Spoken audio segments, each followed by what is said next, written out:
ಇವತ್ತು ಸಿಂಪಲ್ ಆಗಿ ಒಂದು ಸ್ನ್ಯಾಕ್ಸ್ ಮಾಡ್ತಾ ಇದ್ದೀವಿ. ಅದಕ್ಕೇನು ಭಾಳ ಐಟಮ್ ಬೇಕಿಲ್ಲ. ಈರುಳ್ಳಿ ನಿಮಗೆ ಎಷ್ಟು ಬೇಕೋ ಅಷ್ಟು. ಚೀಪ್ಸು ಜಾಸ್ತಿ ಇದ್ದರೆ ಈರುಳ್ಳಿ ಜಾಸ್ತಿ ತಗೋರಿ, ಚೀಪ್ಸ್ ಕಡಿಮೆ ಇದ್ದರೆ ಈರುಳ್ಳಿ ಕಡಿಮೆ ತಗೋರಿ. ಚೀಪ್ಸನ್ನು ಅಂಗಡಿಯಲ್ಲೇ ತಂದು ಮಾಡ್ಬೇಕಂತೇನಿಲ್ಲ, ನೀವಾಗಿ ಮನೆಗಿದ್ದರೂ ಹಾಕೋಬೋದು. ಜೊತೆಗೆ ಕೊತ್ತಂಬರಿ, ಮೆಣಸಿನ್ಕಾಯಿ ಹಾಕ್ತಾರೆ ಅದಕ್ಕೆ ಆ್ಯಕ್ಚುಲಿ. ಆದರೆ ಮೆಣಸಿನ್ಕಾಯಿ ಗ್ಯಾಸ್ಟ್ರಿಕ್ ಅಂತ ನಾವು ಮೆಣಸಿನ್ಕಾಯಿ ಹಾಕಿಲ್ಲ. ಅದ್ರ ಜೊತೆ ನಿಂಬೆಹಣ್ಣು ಮತ್ತು ಸ್ವಲ್ಪ ರುಚಿಗೆ ತಕ್ಕಷ್ಟು ಉಪ್ಪು, ಖಾರದ ಪುಡಿ. ಈಗ ಫಸ್ಟ್ ಏನು ಮಾಡೋಣ, ನಾವು ಅದ್ರ ಮೇಲೆ ಕೊತ್ತಂಬರಿನ ಹಾಕೋಣ.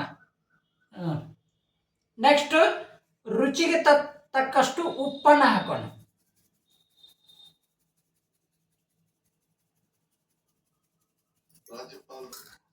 ರುಚಿಗೆ ತಕ್ಕಷ್ಟು ಇದು ಉಪ್ಪು ಹಾಕಿದ್ಮೇಲೆ ಸ್ವಲ್ಪ ಖಾರ, ನಿಮಗೆ ಎಷ್ಟು ಬೇಕೋ ಅಷ್ಟು ಖಾರ ಹಾಕೋರಿ.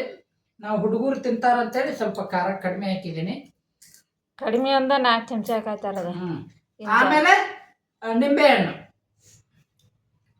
ಅದು ನಿಂಬೆಹಣ್ಣು ರುಚಿ ಹಾಕಿ ಟೇಸ್ಟ್ ಚೆನ್ನಾಗಿ ಬರುತ್ತೆ.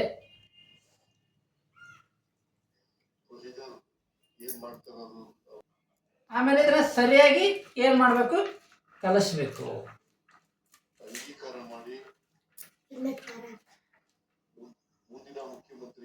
ಈ ತಿನ್ಲಾರ್ದ ಏನಾಡ್ ಖಾರ ಹಾಕತಿಲ್ಲ,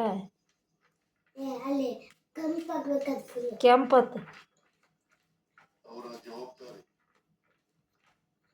ಲಾಸ್ಟಕ್ಕೆ ಚೀಪ್ಸನ್ನು ಹಾಕೊಂಡು ಏನು ಮಾಡಬೇಕು, ಎಲ್ಲ ಕಲಿಸ್ಬೇಕು.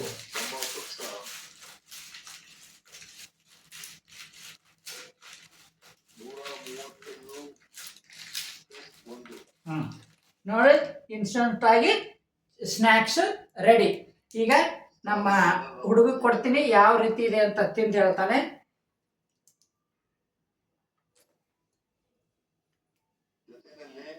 ಖಾರ ಆಕ್ಷನ್ ಶಿಸ್ತು.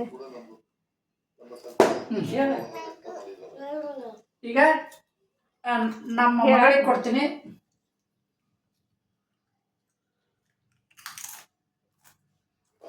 ಈಗ ನಾವು ಸಂಪೂರ್ಣ ಬಹುಮತದಲ್ಲಿದ್ದೇವೆ.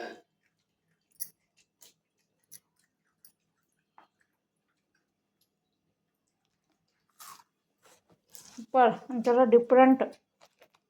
ಸೂಪರ್. ನಾವು ಟೇಸ್ಟ್ ಮಾಡೋಣ. ಪಾನಿಪುರಿ ಟೇಸ್ಟ್ ಸೂಪರ್ ಆಗಿ ಬರುತ್ತೆ. ನೀವು ಟೇಸ್ಟ್ ಮಾಡಿರಿ, ಮತ್ತು ಇದನ್ನು ರೆಡಿ ಮಾಡಿ ಟೇಸ್ಟ್ ಮಾಡಿ ನಮಗೆ ತಿಳಿಸಿ. Thank you.